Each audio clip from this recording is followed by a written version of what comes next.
નમસ્કાર ઓક્ષિત, આપનું સ્વાગત કરું છું શતરંજ કાર્યક્રમમાં. શતરંજ કાર્યક્રમ એટલે કે એવો કાર્યક્રમ કે જે કાર્યક્રમમાં એક સબ્જેક્ટ નક્કી કરતા હોઈએ છીએ, ત્યારબાદ જુદા જુદા એક્સપર્ટ્સને બોલાવીને તેના પર ડિબેટ ચર્ચા કરતા હોઈએ છીએ અને મતલબ સમગ્ર ડિબેટ અને ચર્ચાના અંતે કોઈ નિષ્કર્ષ, કોઈ કન્ક્લુઝન સુધી પહોંચવાનો પ્રયત્ન કરતા હોઈએ છીએ. તેવો જ પ્રયત્ન જ્યારે આજે કરવા જઈ રહ્યા છે ત્યારે આજના સબ્જેક્ટ પર આવું છું. આજના સબ્જેક્ટનું ટાઇટલ લેવામાં આવ્યું છે કે કમૂરતા બાદ કોરોનાનો ખાત્મો. છેલ્લા એક વર્ષમાં લોકોની જે લાઈફસ્ટાઈલ હતી એમાં ખૂબ જ મોટા પ્રમાણમાં ફેરફારો થયા. માસ્ક પહેરવું, ડિસ્ટન્સ મેન્ટેન કરવું, આ બધું એક લાઈફનો પાર્ટ બની ગયો હતો.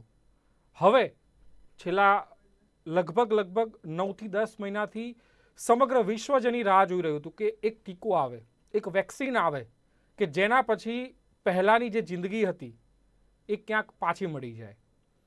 અનેક રાત્રિના બજારો જો, એન્ટરટેનમેન્ટ ઝોનની જે આખી જિંદગી હતી લોકોથી ક્યાંક દૂર જતી રહી હતી. અને ફાઇનલી ભારત દેશમાં 2 વેક્સિનને અપ્રુવલ મળી ગયા છે. અને હવે જે પ્રમાણે આજે વડાપ્રધાને જાહેરાત કરી છે, પીએમએ કેન્દ્ર શાસિત પ્રદેશો સાથે જે ચર્ચા કરી એમાં જે જાહેરાત કરી છે કે 16મી જાન્યુઆરીથી દેશમાં કોરોના વેક્સિન આપવાની શરૂઆત કરવામાં આવશે. પહેલા ફેઝમાં 3 કરોડ લોકોને વેક્સિન આપવામાં આવશે, જેમાં ફ્રન્ટલાઇન વોરિયર્સનો પણ સમાવેશ કરવામાં આવ્યો છે.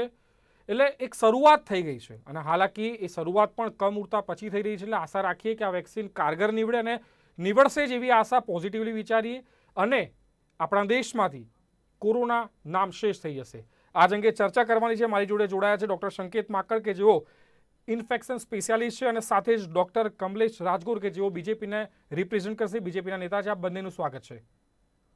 કમલેશભાઈ, સૌથી પહેલાં તો આપની પાસે આવીશ. હાલાકી વડાપ્રધાને જાહેરાત કરી દીધી છે અને અનેક જિલ્લાઓમાં ક્યાંક વેક્સિન કેવી રીતે આપવી, એ જે વેક્સિન રસીકરણનું જે કેન્દ્ર હોય એની નજીકમાં અમુક હોસ્પિટલો રાખવી, કદાચ કંઈક રિવર્સ ઇફેક્ટ આવે તો તરત એને ટ્રીટમેન્ટ આપી શકાય એવી પણ સગવડ કરવામાં આવી છે. અનેક જિલ્લામાં મોકડ્રીલ યોજી લેવામાં આવી છે આની.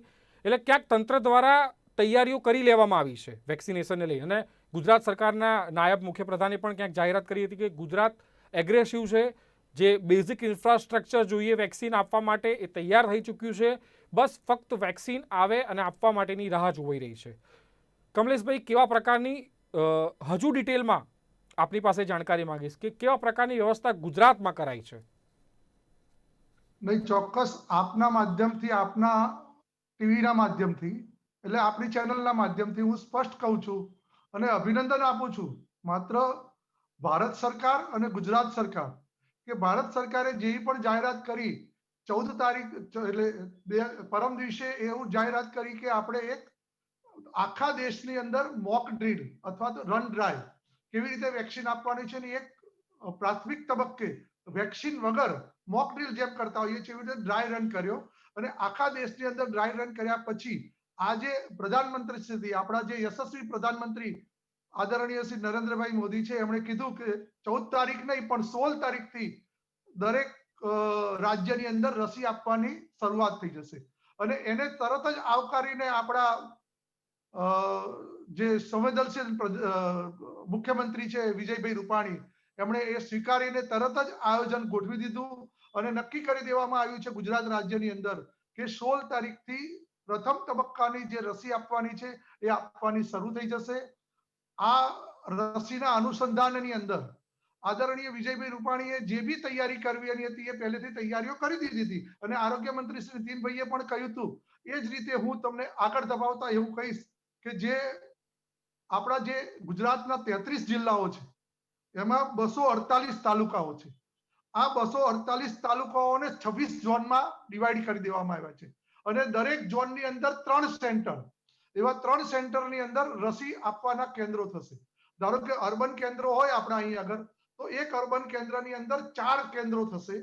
આપણો એક અર્બન કેન્દ્ર હોય કોર્પોરેશનની અંદર તો એમાં 4 સ્કૂલો હશે અને એ સ્કૂલોની અંદર રસી આપવાની જે વ્યવસ્થા થઈ છે એવી જ રીતે અહીંયા આગળ 26 ઝોનની અંદર એક ઝોનની અંદર 3, એ રીતે 3 કેન્દ્રો હશે અને રસી આપવાની શરૂઆત કરવામાં આવશે. શરૂઆતના તમે જેમ કીધું એક બહુ સારી વાત કરી કે 3 કરોડ લોકો જે કોરોના વોરિયર્સ છે, દેશની વાત કરીએ છીએ આપણે, સમગ્ર ભારત દેશની, તો 3 કરોડ લોકોને જે રસી આપવાની છે એ વાત સાચી છે, પરંતુ જ્યારે ગુજરાત રાજ્યને લાગુ પડે છે ત્યારે આ સંખ્યા 4.33 લાખની થાય છે. એટલે પહેલા રાઉન્ડની અંદર જે રસી આપવાની વાત થઈ છે એમાં જે corona warriors, frontline corona warriors છે, જે ડોક્ટર્સ છે, નર્સ છે, પેરામેડિકલ એમનો સ્ટાફ છે ગવર્મેન્ટનો, અને પછી હેલ્થ વર્કર્સ છે, એ બધું થઈને 4.33 લાખ લોકોને આપણે રસી આપવાની વાત થઈ છે. એમાં કઈ રીતે વ્યક્તિને રજીસ્ટ્રેશન કરવામાં આવશે, રજીસ્ટ્રેશન કરેલો વ્યક્તિ આવશે, આવ્યા પછી એ જ રજીસ્ટ્રેશન કરેલા વ્યક્તિને રસી કઈ રીતે ક્યાં મૂકવામાં આવશે, એનું સેન્ટર ક્યાં બેસીને મૂકવામાં આવશે, એ બધું ડ્રાય રન થઈ ગયો છે એ રીતે. અને રસી આપ્યા પછી એને 30 મિનિટ સુધી ત્યાં રોકાવું પડશે એ કેન્દ્રની અંદર, કે કોઈ સાઈડ ઇફેક્ટ થાય છે કે નહીં. અને તમે જેમ કીધું એ રીતે જો સાઈડ ઇફેક્ટ થાય તો નજીકની અંદર જે કેન્દ્ર નક્કી કર્યા છે, જે ઝોન નક્કી કર્યા, એ ઝોનમાં 3 સેન્ટરોમાં જે નજીકમાં, ધારો કે સ્કૂલ હોય અર્બન કેન્દ્રની, તો સ્કૂલની નજીક કયા કોઈ સ્પેશિયાલિટી હોસ્પિટલ છે, અથવા તો ધારો કે ઘાટલોડિયા વિસ્તાર છે તો સોલા સિવિલ નજીક પડે છે, એ સિવાય પણ આઈસીસીયુ કોઈ હોસ્પિટલ નજીક છે, અથવા તો કોઈ મેડિકલ વધુ સગવડ મળે એવી આપણને એ છે, એ બધું જ અત્યાર સુધી રૂલ આઉટ કરી દેવામાં આવે છે. તરત જ 2 જ મિનિટની અંદર, 3 જ મિનિટની અંદર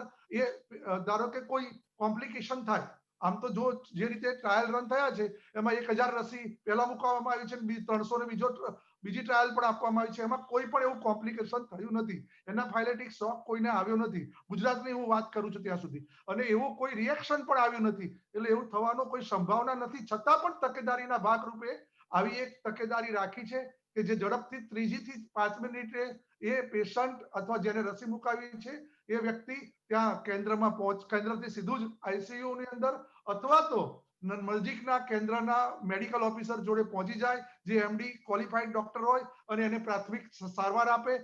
એના કરતા પણ વધુ સારવારની જરૂર હોય તો સોલા સિવિલ, મોટી સિવિલ અને એવા જે કેન્દ્રો છે ઝોન વાઇઝ, એ કેન્દ્રો પણ નક્કી કરી દેવામાં આવ્યા છે. એટલે સ્ટેન્ડ બાય જે એમ્બ્યુલન્સ ને બધી જે ઊભી રાખવાની વ્યવસ્થા કરવાની છે એ બધું જ વ્યવસ્થા થઈ ગયેલી છે. માત્ર આદરણીય વિજયભાઈ રૂપાણીએ સ્પષ્ટ કીધું છે કે કેન્દ્ર સરકાર જેવી રસી આપે એની તકેદારી, આમ આગની દોરે આપણે રાહ જોઈ રહ્યા છીએ, અને ક્યારે રીતે આપણે આ કોરોનાના ભયમાંથી, જે ભયમુક્ત થવાનું વાતાવરણ ઊભું થવાનું છે, એમાંથી ભયમુક્ત થઈએ. ખરેખર રાજ્ય સરકાર અને કેન્દ્ર સરકારને આપણે જેટલા અભિનંદન આપીએ એટલા ઓછા છે. કમલેશભાઈએ જે પ્રમાણે વાત કરી, ક્યાંક ઇન્ફ્રાસ્ટ્રક્ચર અને બેઝિક જે રિક્વાયરમેન્ટ છે ક્યાંક રાજ્ય સરકાર પ્રોપર ફૂલફિલ કરી રહી છે એવું તે કહી રહ્યા છે. હાલાકી ભારતીય જનતા પાર્ટીને રિપ્રેઝેન્ટ કરી રહ્યા છે એટલે ક્યાંક પોઝિટિવ વે જ હોય એમનો, પણ સંકેતભાઈ રિયાલિટી શું છે ખરેખર? રાજ્ય સરકાર, પહેલો પ્રશ્ન કે રાજ્ય સરકારે જે બેઝિક ઇન્ફ્રાસ્ટ્રક્ચર તૈયાર કરવું પડે વેક્સિન આપવા માટે એ કરી દીધું છે. નેક્સ્ટ, રસી આપવા માટે રસીકરણના કેન્દ્રો ક્યાંક નક્કી કરવામાં આવ્યા છે, પણ પ્રાઇવેટ સેક્ટરનું શું? અલગ અલગ જે મલ્ટીનેશનલ હોસ્પિટલ્સ છે એમને પણ રાઇટ્સ આપવામાં આવશે, એમને પણ ક્યાંક ઓથોરિટી આપવામાં આવશે, અમુક ડોઝ એમને પણ આપવામાં આવશે કે તમે પણ તમારી રીતના આપી શકો, એવી કોઈ ગાઈડલાઈન હજુ સુધી બહાર આવી છે કે કેમ? સંકેતભાઈ. નમસ્તે દર્શક મિત્રો. જે તમારો ફર્સ્ટ ક્વેશ્ચન છે એ પ્રમાણે આપણે ઇવેલ્યુએટ કરીએ તો સેન્ટ્રલ ગવર્મેન્ટ અને સ્ટેટ ગવર્મેન્ટે આની તૈયારી હાલ નથી કરેલી. They have started it before 6 weeks, કે જ્યારે અમદાવાદમાં જે ઝાયડસ કેડિલાની યાત્રા કરી હતી આપણા પ્રધાનમંત્રીશ્રીએ, દેન હૈદરાબાદમાં ભારત બાયોટેક અને સિરમ ઇન્સ્ટિટ્યૂટ ઓફ ઇન્ડિયા પુણેમાં જે આખો ટુર લીધો હતો સિંગલ ડે નો, એટલે 6 વીક્સ થી દે આર પ્રિપેરિંગ. એવું નથી કે this is a overnight phenomena. This is going on in a very well planned and a well executed manner, કે જ્યાં આગળ પ્લાનિંગ કરવામાં આવ્યું છે કે આપણે સ્પેસિફિક સેન્ટર્સ બનાવ્યા હોય, સ્ટોરેજ કેપેસિટીઝ ઇન્ક્રીઝ કરી હોય, સ્પેસિફિક ટેમ્પરેચર્સ મેન્ટેન કરી શકે એવા રેફ્રિજરેટર્સની વ્યવસ્થા કરવામાં આવી હોય, જેથી કરીને આપણે યોગ્ય કોલ્ડ ચેન મેન્ટેન કરી શકીએ.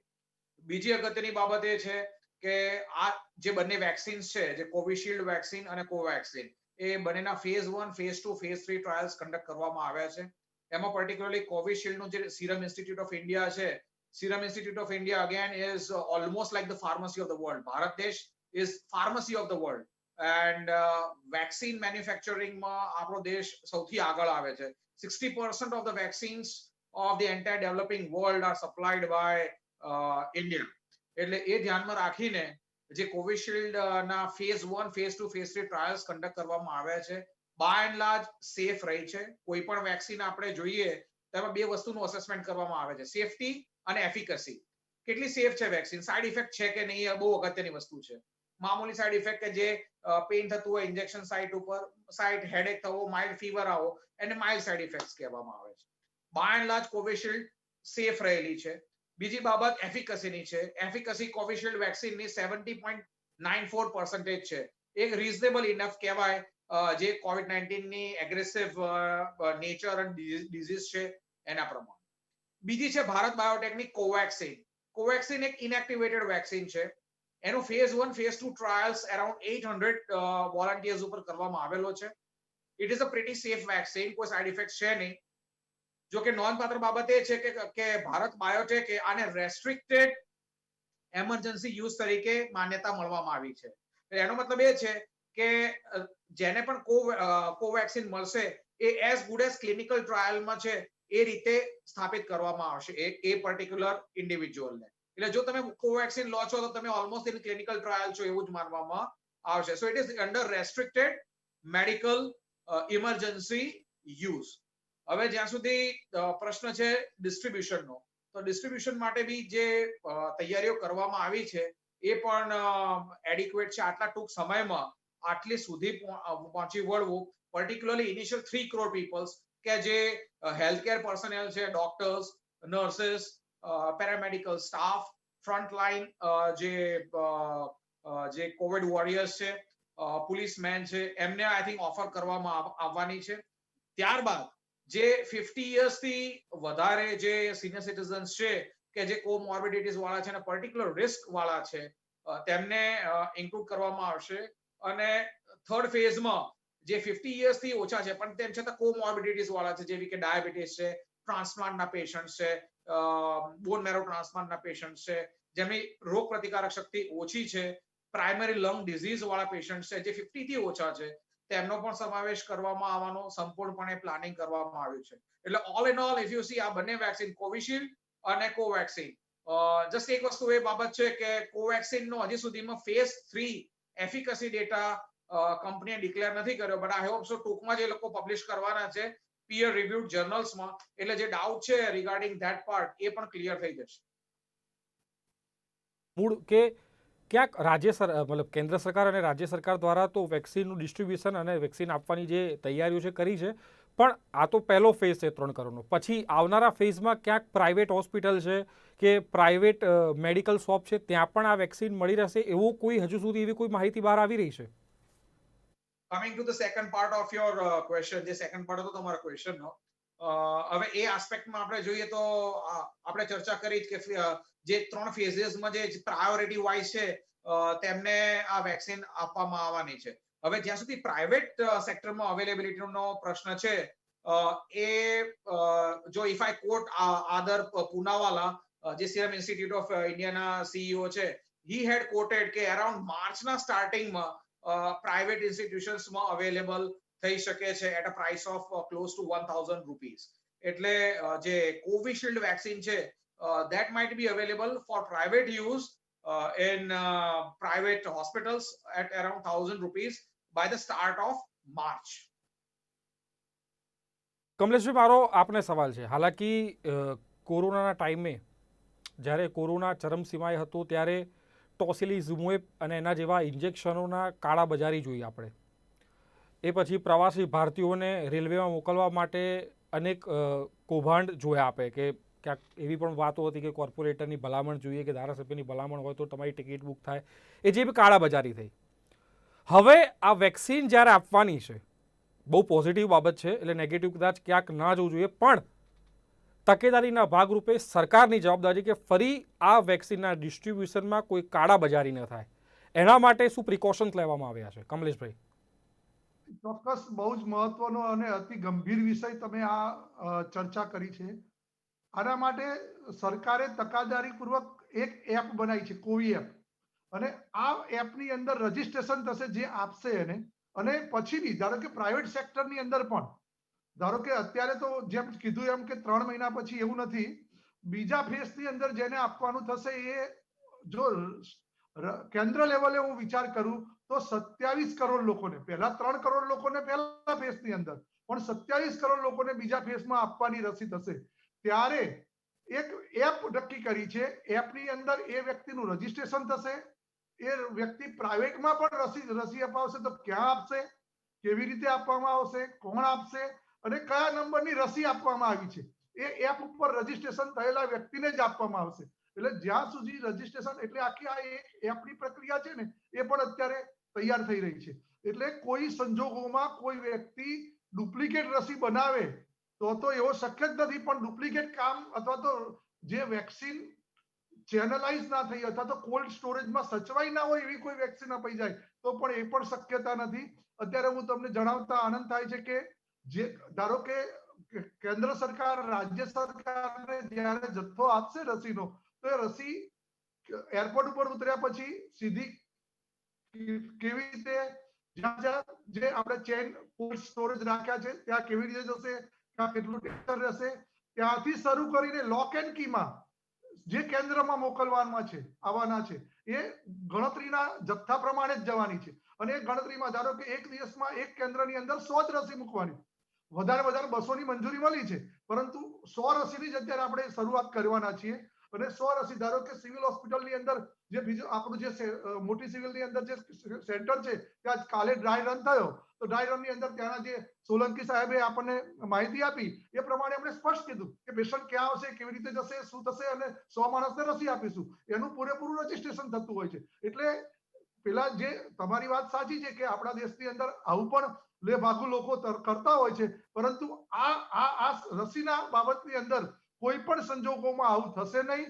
અને ક્યાંય પણ કોઈ કરવાની કોશિશ કરે તો તરત પકડાઈ જશે, કેમ કે વેબસાઇટ ઉપર એનું રજીસ્ટ્રેશન કરાવવું કમ્પલસરી છે. અને આ જો કમ્પલસરી ના થાય તો એને રસી આપવામાં જ નહીં આવે. એટલે જે બીજા સ્ટેજની જે વાત કરી છે તે તમે અગાઉથી વાત કરી છે. પહેલો સ્ટેજમાં તો કદાચ એવું શક્ય જ નથી, પણ બીજા સ્ટેજની અંદર ધારો કે જ્યારે મોટા પ્રમાણમાં રસી આપતા હોય 50 વર્ષથી ઉપરના અને કોમોર્બિડ પેશન્ટો જે છે એને જ્યારે આપવાની વાત થશે ત્યારે ચોક્કસ એ તકેદારી પણ રાજ્ય સરકારે અને કેન્દ્ર સરકારે રાખેલી છે. ભાઈ, મારે આપની પાસે આવું છે, બહુ મહત્વનો સવાલ છે અને બહુ જ મતલબ જવાબદારી સાથે તમારી સાથે જવાબ માંગી રહ્યો છું, કેમ કે અત્યારે એક અફવાનો દોર શરૂ થયો છે. એવી રૂમર્સ જોવા મળી રહી છે અલગ અલગ સેક્ટરમાં, અલગ અલગ કોમ્યુનિટીમાં, કે આ વેક્સિન ન લેવી, આ વેક્સિનમાં આવું છે, આ વેક્સિનમાં તેવું છે, કે આ વેક્સિનમાં પહેલી વાર પરીક્ષણ ન કરવું. હાલાકી ફ્રન્ટલાઇન વોરિયરને પહેલાં આપવામાં આવે છે, ડૉક્ટર કદાચ સામાન્ય વ્યક્તિ કરતાં વધુ મેચ્યોર હોય કે પોતે કઈ વેક્સિન લઈ રહ્યા છે એને લઈને, પણ હજુ ક્યાંક લોકોમાં એક ડર છે કે બોસ આ વેક્સિન લઉં કે ના લઉં.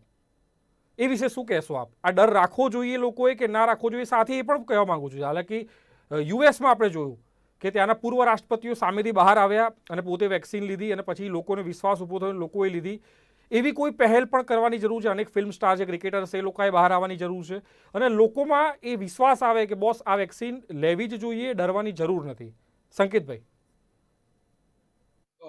જ્યારે આપણે વેક્સિનથી ડરવાની વાત કરીએ છીએ ત્યારે એક વસ્તુ હંમેશા યાદ કરીએ કે જ્યારે આ શું આપણી પરિસ્થિતિ હતી એક રાજ્ય તરીકે, એક રાષ્ટ્ર તરીકે 2020ના મે અને જૂન જુલાઈમાં, કે જ્યારે આ કોન્સ્ટન્ટલી કેસીસ વધી રહ્યા હતા, એવા કેસીસ વધી રહ્યા હતા કે જે મેક્સિમમ વેન્ટિલેટર પર જતા હતા, જે મેક્સિમમ અમાઉન્ટ ડેથ્સ થઈ રહ્યા હતા, એટલા સિવિયર, આટલી અનપ્રેસિડેન્ટેડ સિચ્યુએશન કહેવાય આને, કે આટલા ન્યુમોનિયાસ તો દુનિયામાં ક્યારે પણ નહીં બન્યા હોય, કે આટલા બધા વેન્ટિલેટર્સ યુઝમાં આવ્યા હોય. એટલે અને એની સાથે ડેથ્સ જે રિપોર્ટ થતા હતા ડેલી, તમે મે, જૂન અને એના આંકડા જોશો તો ધોઝ આર ટેરિફાઇંગ થિંગ્સ. એટલે જ્યારે આપણે એ આંકડાઓને જોઈશું, એ હાલત, જે બિસ્માર હાલત હતી આપણી, જે સિચ્યુએશન કે જ્યાં ભયનો માહોલ હતો જે કોરોના કોવિડ-19 ના લીધેનો, કે જ્યારે આપણે એ રિટ્રોસ્પેક્ટિવલી જોઈશું તો આપણને વેક્સિન પ્રત્યેની જે બીક અને આશંકાઓ છે બધી જતી રહેશે. પહેલી બાબત તો એ છે. બીજી બાબત એ છે કે કોવિશિલ્ડ અને કોવેક્સિન બંને ના જે ફેઝ 1 અને ફેઝ 2 ડેટા છે તે ખૂબ જ એન્કરેજિંગ છે. એમાં એડિક્વેટ અમાઉન્ટ ઓફ હેલ્ધી વોલન્ટિયર્સનું ટેસ્ટિંગ કરવામાં આવેલું છે અને કોઈ સિરિયસ સાઇડ ઇફેક્ટ, જેમ ડોક્ટર રાજગોર સાહેબે જણાવ્યું તેમ કોઈ પણ સિરિયસ સાઇડ ઇફેક્ટ્સ જણાવવામાં આવેલ નથી, એવી કોઈ બી સાઇડ ઇફેક્ટ્સ. એટલે they are pretty safe. Covaxin છે એ ઇનએક્ટિવેટેડ વેક્સિન છે. ઇનએક્ટિવેટેડ વેક્સિન્સની આમ પણ સાઇડ ઇફેક્ટ્સ થવાની શક્યતા ઓછી હોય છે. એનું કારણ છે કે જે વાયરસને લેવામાં આવ્યું હોય છે એને ઇનએક્ટિવેટ કરી દેવામાં આવે છે અને એક ઇમ્યુનોજનની સાથે કમ્બાઈન કરી દેવામાં, જેથી એની ઇમ્યુનોજેનિસિટી બરકરાર રહે. એટલે કોવેક્સિનને એ રીતે સેફ કરવામાં આવેલું છે. અને કોવિશિલ્ડની બી જે ઓલ ફેઝ 3 ટ્રાયલ જે પબ્લિશ કરી દેવામાં આવેલા છે તે પણ રિલેટિવલી સેફ છે. એટલે પબ્લિકે આશંકામાંથી બહાર આવી જવું પડે કે વેક્સિનથી આ થશે. એક નોંધપાત્ર બાબત એ છે કે જ્યારે આપણી જોડે વેક્સિન નથી ત્યારે હંમેશા એક પ્રશ્ન થતો હતો આપણા પ્રોગ્રામ્સ પર, તમે કરેલા છે પ્રોગ્રામ્સ પર, કે આપણી જોડે વેક્સિન કેમ નથી, આટલો ટાઈમ થઈ રહ્યો છે પણ વેક્સિન કેમ નથી થઈ. હવે જ્યારે વેક્સિન અવેલેબલ થઈ છે ત્યારે આપણે એમ કહીએ છીએ કે આ કેમ વેક્સિન આટલી સેફ છે કે નહીં, કે આમાં આ ત્રાસ છે કે નહીં. એકચ્યુઅલી ફેઝ 3 ડેટા જ્યારે અવેલેબલ થઈ ગયો હોય ત્યારે we expect a reasonable amount of safety અને એફિકસી આમાં હશે. અને આઈ હોપ કે એફિકસી વાઇઝ બી કોવેક્સિન જે ભારત બાયોટેકની વેક્સિન છે એ પણ પોતાની જાતને પ્રૂવ કરીને બતાવે. એની સાથે બીજી બે ઝાયકોવિડ ધેટ ઇઝ ઝાયડસની વેક્સિન પણ અને સ્પુટનિક વી જે ડોક્ટર રેડ્ડી સાથે જેનું જોડાણ કરવામાં આવ્યું છે તે પણ ટૂંક સમયમાં 1 to 2 મંથ્સમાં એ બી અવેલેબલ થાય. એટલે ભારત દેશની પોતાની 4 વેક્સિન્સ જે પ્રોડક્શનમાં હશે એ લાઇનમાં આવશે તો આપણને ડેફિનેટલી કમ્પેરિઝન કરવા પણ મળશે કે આપણે કઈ વધારે સારી રીતે ઓપ્ટ કરવી. ત્યાં સુધી કોવિશિલ્ડ અને કોવેક્સિન બંને અવેલેબલ છે. એ જ સવાલ છે. આપ શાસક પક્ષમાં છો, હાલાકી વડાપ્રધાનના શબ્દે શબ્દો લોકોએ માન્યા છે. લોકડાઉનની વાત હોય, તાળી થાળીની વાત હોય કે પછી દીવા કરવાની વાત હોય, લોકોએ શબ્દને ન્યાય આપ્યો છે વડાપ્રધાનના. એટલે જ્યારે આપ સરકાર લઈને બેઠા છો ત્યારે લોકોમાં એક વિશ્વાસ ઊભો કરવો પડશે કે નહીં બોસ, આ વેક્સિન લેવાથી તમને કોઈ આડઅસર નહીં થાય અને કોરોના દેશમાંથી જતો રહેશે. એમ કે અનેક લોકો દ્વારા, અસામાજિક તત્વો દ્વારા અમુક ગ્રંથિ ફેલાવવામાં આવી છે, અમુક કોમ્યુનિટીને લઈને હોય, અમુક પશુ પ્રાણીઓનું લાઈક એ પણ જે ચર્ચા છે કે અમુક પશુ પ્રાણીઓના માંસ કે વોટ એવર જેવી વસ્તુથી ક્યાંક આમાં ઇન્વોલ્વમેન્ટ છે, આ રસીમાં આ છે તે છે, ક્યાંક આવી બધી અફવાઓ છે. એને દૂર કરી લોકોમાં એક વિશ્વાસ ઊભો કરવાની જવાબદારી છે. અને જે પ્રમાણે મેં અગાઉ પણ કીધું કે યુએસમાં ક્યાંક એવી પરિસ્થિતિ થઈ કે લોકો વેક્સિન લેવા માટે આગળ સામેથી નહોતા આવતા, ત્યારે એમના પૂર્વ બે રાષ્ટ્રપતિ સામેથી આવ્યા, વેક્સિન લીધી, ત્યારે લોકોમાં પણ એક વિશ્વાસ ઊભો થયો. એટલે આવનારા દિવસોમાં ક્યાંક વડાપ્રધાન, ગૃહમંત્રી અમિતભાઈ છે, ક્યાંક સામેથી વેક્સિન લેવા માટે જાય એવા દ્રશ્યો જોવા મળશે કે કેમ, અને એક કોન્ફિડન્સ ઊભો કરી શકાશે કે કેમ સરકાર દ્વારા? પહેલા તો આપના પ્રશ્નના જવાબમાં સૌથી પહેલા હું કહું કે અવિશ્વાસ ઊભો કોણે કર્યો. આ અવિશ્વાસ આપ સૌ જાણો છો. મારી સાથે જે ડોક્ટર મિત્ર, ખૂબ અભિનંદન એમને આપું છું કે એમણે જે વાત કરી એમાં તો ક્યાંય અવિશ્વાસ આવે એવો વિષય જ નથી. એવી જ રીતે જે પણ આદરણીય મુખ્યમંત્રીઓ છે દરેક રાજ્યના, કોઈ પણ સત્તાધારી છે, એવું નથી કે ભારતીય જનતા પાર્ટી કે કોંગ્રેસ કે બીજા પક્ષના, પણ શું કોઈ એ લોકોએ આ ભ્રમિત કર્યા? લોકોને ભ્રમિત કરવા વાળો એક અમુક વર્ગ હતો કે જે મોટા ભાગે આદરણીય વડાપ્રધાન શ્રી નરેન્દ્ર મોદી અથવા તો ગુજરાતની અંદર આદરણીય વિજયભાઈ રૂપાણી જે કામ કરી રહ્યા છે, યશસ્વી કામ કરી રહ્યા છે, એ એમનાથી જોવાય નહીં અથવા એમને સારું ન દેખાય. એટલે આ દેશની પ્રજાનું પણ ખરાબ થાય એવું વિચારીને એ લોકોએ જે ગેરમાન્યતાઓ ફેલાવી, ભ્રમિત કર્યા. કોઈએ તો એટલે સુધી કહી દીધું કે આ ભાજપની વેક્સિન છે, નહીં લેવાનું. અરે ભાઈ, જે વેક્સિન હોય એ વૈજ્ઞાનિકોએ શોધ કરી છે. વૈજ્ઞાનિકોને જો આવા શબ્દો વાપરીએ તો એમનો ઉત્સાહ ઘટી જશે અને એના કારણે એનું અપમાન કર્યા બરાબર છે. એ લોકોનું, સાયન્ટિસ્ટોનું અપમાન છે. આ તો તબીબોનું તો છે જ, સાથે સાથે સાયન્ટિસ્ટો છે એનું તો કેટલા અંશે આ લોકોએ ભ્રમિત વાતો કરી છે. પરંતુ જેમ ઉત્સાહ વધારવા માટે જ્યાં સુધી રસી નથી શોધાઈ ત્યાં સુધી આદરણીય શું કર્યું, જ્યાં હજુ મોટિવેટ કરવા હતા લોકોને તો દીવા પર પ્રગટાવ્યા, એ ચોક્કસ. પરંતુ સાથે સાથે વૈજ્ઞાનિક પદ્ધતિથી ઝડપથી આપણા દેશની અંદર સૌથી પહેલા કેમ રસી આવે એના માટે એમણે જાતે પ્રયાસ કર્યો. અને જાતે પ્રોત્સાહન આપ્યું સાયન્ટિસ્ટોને, અને ત્યારે જ આ શક્ય બન્યું છે. આ ચોક્કસ ક્યાંક ને ક્યાંક ભ્રમિત કરવાની કોશિશ કરી છે, એટલે એવો પ્રશ્ન ઉભો થાય કે આ અવિશ્વાસનું વાતાવરણ ઉત્પન્ન થાય. પરંતુ ભારતીય જનતા પાર્ટીનું સૂત્ર છે, અત્યાર સુધી તમે સૂત્ર સાંભળતા હતા કે સૌનો સાથ સૌનો વિકાસ, અને એથી પણ વધારે હવે અમે કહીએ છીએ કે સૌનો સાથ સૌનો વિકાસ અને સૌનો વિશ્વાસ બી સાથે લઈને અમે ચાલીએ છીએ. અને કઈ કમલેશભાઈ, મારો જો સમય નથી, તો જે પ્રમાણે બંને સાથે ચર્ચા થઈ અને સંકેતભાઈ અને કમલેશભાઈ આપ જોડાયા અને તમામ જે પણ ઇનપુટ્સ આપ્યા, જે પણ ચર્ચા કરી તે બદલ આ બંનેનો આભાર. અને મેઇનલી જે વાત નીકળીને આવી રહી છે કે કમલેશભાઈએ કીધું કે આ વખતે ગવર્મેન્ટ વધુ ટેક કેર છે કે કાળાબજારી ના થાય. એ જ રીતે લોકોમાં એક વિશ્વાસ ઊભો કરવાનો છે કે વેક્સિન લેવા લોકો સામેથી જાય, નહીં કે કોઈક મોટા ફોટોગ્રાફ્સ કે કોઈ મોટા બોલિવૂડ સ્ટાર ક્રિકેટરને જોઈને પછી તમે જાઓ. એ વિશ્વાસ પણ ક્યાંક સરકાર ઊભો કરવા માટે તૈયાર છે. સંકેતભાઈ જે પ્રમાણે કીધું કે ક્યાંક ભારત બાયોટેક હોય કે સિરમની વાત હોય, આ ઇન્સ્ટિટ્યૂટ્સ એવું નથી કે ફક્ત પહેલી વેક્સિન બનાવી રહી છે. ખૂબ જ મોટા લાર્જ સ્કેલ પર આ કંપનીઓ કામ કરી રહી છે અને દુનિયામાં બહુ પ્રતિષ્ઠિત કંપનીઓ છે, ત્યારે એમના દ્વારા જે વેક્સિન આપવામાં આવી રહી છે એના પર વિશ્વાસ ચોક્કસ રાખવો જોઈએ. અને સંકેતભાઈ છેલ્લે એન્ડિંગમાં કીધું કે કદાચ મતલબ મે બી માર્ચ એન્ડિંગ કે માર્ચ સ્ટાર્ટિંગમાં પ્રાઇવેટ્સ હોસ્પિટલ્સ હોય કે મેડિકલ શોપ હોય ત્યાં પણ ક્યાંક આ વેક્સિન અવેલેબલ થશે. તો આશા રાખીએ કે કમ ઉડતા પછી ભારત કોરોનાને માત આપવાની શરૂઆત કરે અને ખૂબ જ ટૂંક સમયમાં આપણે આ કોરોના મુક્ત થઈએ, આ દેશ કોરોના મુક્ત થાય. તો આ તો આજનો સબ્જેક્ટ, આજની ચર્ચા. ફરી મળીશું, ત્યાં સુધી રજા આપશો. નમસ્કાર.